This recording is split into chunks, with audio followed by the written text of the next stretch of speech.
everyone, and welcome to another episode of Kavkaz Grill N Chill.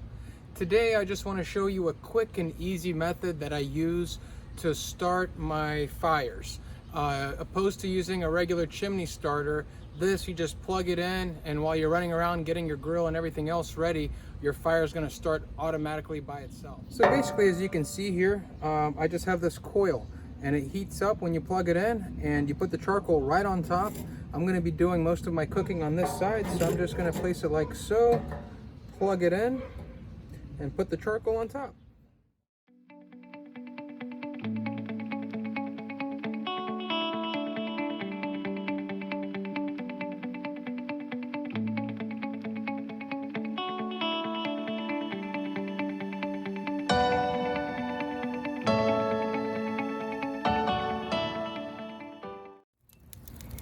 After about 10 minutes or so, you can go ahead and pull out the coil, and the fire will just keep going on its own. And just set it to the side and let it cool off, and make sure to unplug it. Alright, I hope you enjoyed the video and found it informative.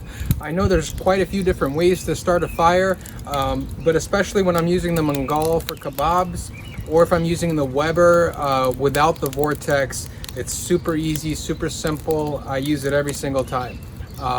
Just let me know if you have any questions. I will post down below where you can find one. Amazon sells it, as well as Menards if you have one in your area. It's phenomenal and very cheap. I think it's like 10-15 bucks depending on where you buy it. So it's very cost effective. Please subscribe, like, and comment, and let me know what you thought of the video. Thank you so much, and enjoy cooking with your family.